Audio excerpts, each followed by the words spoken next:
ऐसे ही नए वीडियो पाने के लिए इस चैनल को सब्सक्राइब कर लेना बहुत ही इम्पोर्टेंट है। और हाँ, नया वीडियो अपलोड हुआ कि नहीं उसका नोटिफिकेशन पाने के लिए बेल आइकन प्रेस कर देना। आइए देखते हैं 1000 क्वेश्चंस का एपिसोड 4, जिसमें है 61 से 80 तक के questions.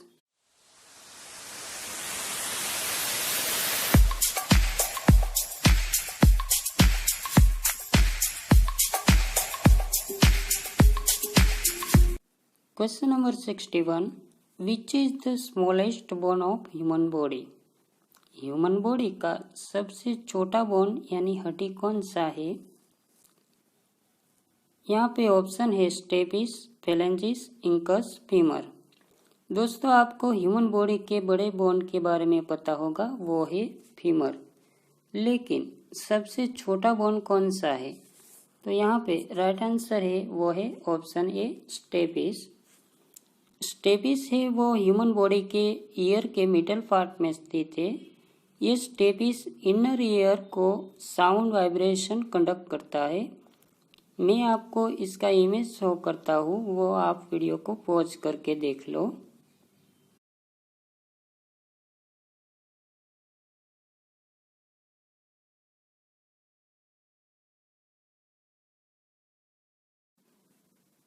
Question number 62, which changes seen in jaundice?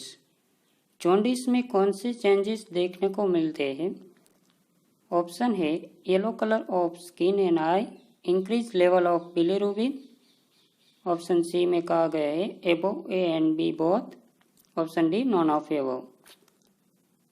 वैसे तो जॉन्डिस में और भी सिम्टम्स देखने को मिलते हैं, like itchiness, abdominal pain, vomiting, pale stool, fainting, dark urine. यहाँ पे जो ऑप्शन दिए हैं उसमें से राइट आंसर है वो है option C above A and B both. Question number 63, the junctions through which neurons communicate with each other is dash? Nervous system में जंक्शन है जिसके माध्यम से न्यूरॉन्स एक दूसरे के साथ कम्युनिकेट करते हैं, वो जंक्शंस का नाम क्या है? ऑप्शन है dendrite, axon, node of Ranvier, synapse. यहाँ पे राइट आंसर है वो है option D synapse. Question number 64, what is the renal threshold value for glucose? Glucose के लिए रेनल थ्रेशोल्ड वैल्यू कितने है? यहाँ पे राइट आंसर है वो है ऑप्शन बी 160 से 180 mg/dl। रीनल थ्रेशोल्ड ग्लूकोज किसे कहते हैं वो समझ लेते हैं। जब रक्त शर्करा का स्तर लगभग 160 से 180 mg/dl से अधिक हो जाता है, तब प्रॉक्सिमल ट्यूब है वो अभिभूत हो जाती है, यानी प्रॉक्सिमल ट्यूब ओवरवेल्म्ड हो जाती है और यूरिन में ग्लूकोज का उत्सर्जन करना शुरू कर देती है। इस बिंदु को आरटीजी यानी रीनल थ्रेशोल्ड ग्लूकोज कहते हैं। आई होप आपको समझ में आ गया होगा। Question number 65, under normal circumstance the volume of inspire air is dash? सामान्य परिस्थितियों में इंस्पायर एयर की मात्रा कितनी होती है? इंस्पायर एयर जिसे हम रेस्पिरेशन के दौरान शरीर के अंदर लेते हैं और एक्सपायर एयर जिसे हम शरीर में से बाहर निकालते हैं। इंस्पायर एयर को टाइडल वॉल्यूम भी कहा जाता है। यहाँ पे राइट आंसर है वो है option D 500 ml। Question number 66, which hormone is responsible to increase blood glucose level normally?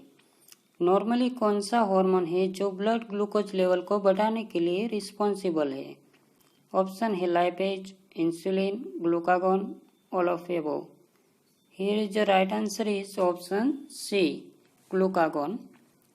Insulin है वो ब्लड ग्लूकोज लेवल को हाई नहीं होने देता, यानी ब्लड ग्लूकोज लेवल को बढ़ने नहीं देता, और ग्लूकागॉन है वो ब्लड ग्लूकोज लेवल को लो नहीं होने देता, यानी ब्लड ग्लूकोज लेवल को कम नहीं होने देता। यानी कम नहीं होने देता है, यानी वो ग्लूकोज का लेवल बढ़ाता है, तो here is the right answer is option C, glucagon. Question number 67. In human body, glycogen is mainly stored in test. Human body में ग्लाइकोजन मेनली किस में स्टोर होता है? ऑप्शन है thyroid gland, liver, intestine, kidney. Glycogen एक multi branch polysaccharide है जो energy provide करता है। तो मेनली इसका स्टोरेज किस में होता है? जब बॉडी को एनर्जी की ज़रूरत होती है तब ग्लाइकोजन को एंजाइम्स ब्रेक डाउन करते हैं और ग्लूकोज में कन्वर्ट करते हैं, जिससे बॉडी को एनर्जी मिलती है। यहाँ पे राइट आंसर है वो है ऑप्शन बी, लीवर में स्टोर होता है। Question number 68. Mobile phase and stationary phase are part of test. Option है electrophoresis, chromatography, spectrophotometer, atomic absorption spectroscopy. Here is the right answer is option B, chromatography. Mobile phase and stationary phase are part of chromatography. Question number 69. The fertilization process take place in test. Fertilisation की process किस में होती है? Option है ovary, uterus, cervix, fallopian tube. Ovary का pregnancy के दौरान जो फंक्शन है वो है eggs production and oestrogen and progesterone का सिक्रीशन। यूट्रस का फंक्शन है वो है फीटस का डेवलपमेंट। यूट्रस में फीटस डेवलप होता है। सर्विक्स का जो फंक्शन है वो है maintain foetus within the uterus, यानी फीटस को डेवलपमेंट के समय यूट्रस से बाहर नहीं आने देता और डिलीवरी के समय वो डायलेट होके डिलीवरी में हेल्पफुल होने में कार्य करता है।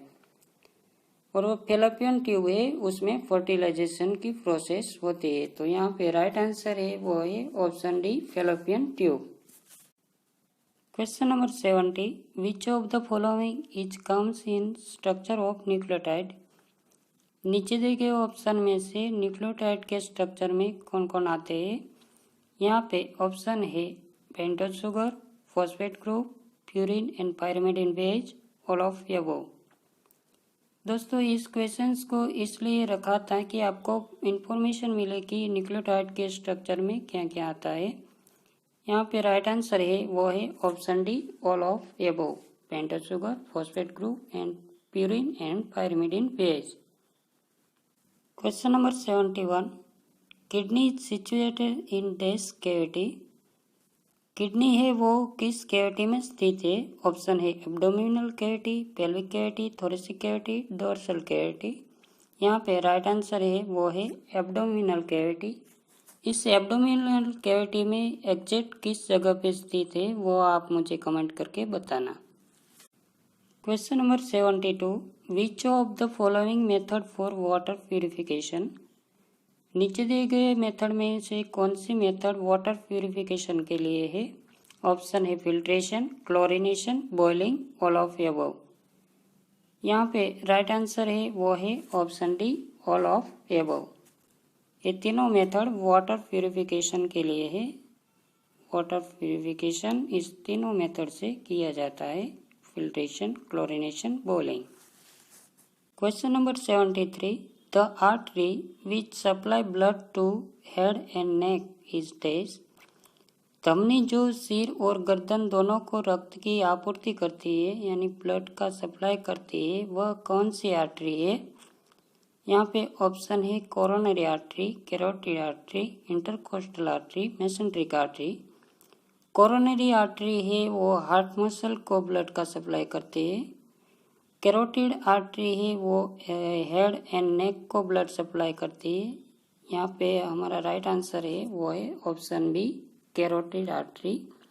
इंटरकोस्टल आर्टरी है वो रिब्स को ब्लड सप्लाई करती है और मेसेंट्रिक आर्टरी है वो गैस्ट्रोइंटेस्टाइनल ट्रैक्ट को ब्लड सप्लाई करती है। यहाँ पे राइट आंसर है वो है option B, carotid artery. Question number 74. Platelet rich plasma is stored at dash temperature. Platelet rich plasma को किस टेम्परेचर पे स्टोर किया जाता है? ऑप्शन है 37 degree Celsius, 40 degree Celsius, 22 degree Celsius, -180 degree Celsius. यहाँ पे राइट आंसर है वो है option C 22 degree Celsius. Option C 22 degree Celsius.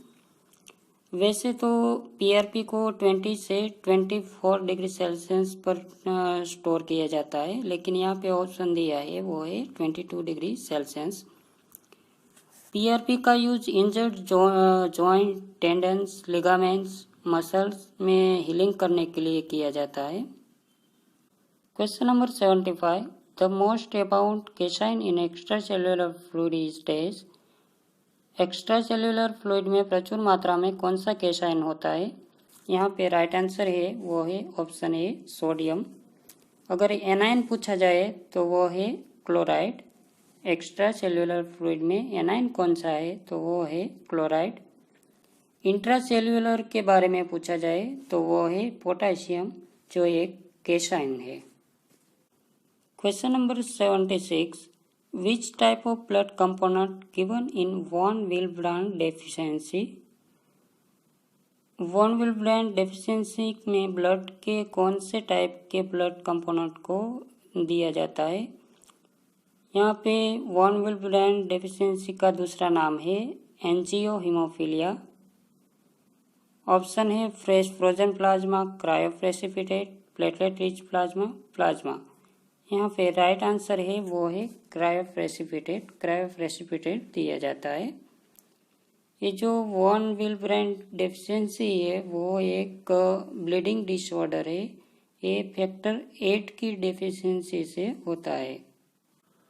Question number 77, the smallest form of vein is known as dash. Vein के smallest form को क्या नाम से पहचाना जाता है और स्मॉलेस्ट फॉर्म कौन सा है? तो यहाँ पे राइट आंसर है वो है वेन्यूल्स। राइट आंसर है वो है वेन्यूल्स। और लार्जेस्ट वेन है वो है inferior vena cava. Inferior vena cava. Question number 78, which test is done to measure intrinsic pathway. Intrinsic pathway measure करने के लिए कौन सा टेस्ट किया जाता है? ऑप्शन है पीटी, एपीटीटी, टीटी, फाइब्रिनोजन। यहाँ पे राइट आंसर है वो है option A PT test.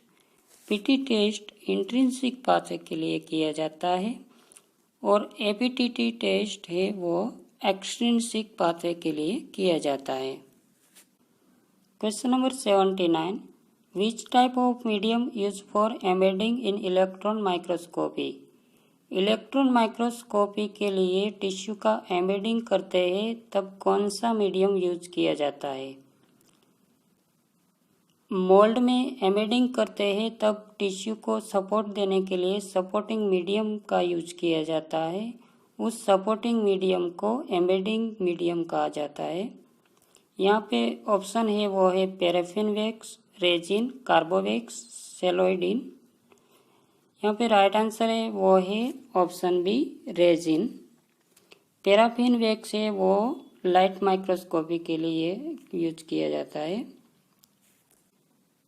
Question number 80, Sudan black B stain is use for dash. Sudan black B stain किसके लिए यूज होता है? यहाँ पे ऑप्शन है glycogen, protein, fat, vitamin. Stain के बारे में मैंने और भी वीडियो अपलोड किए हैं तो वो भी आप देख लेना। सुदान ब्लैक बी स्टेन है वो फैट को डेमोन्स्ट्रेट करने के लिए यूज होता है। Option C is right answer.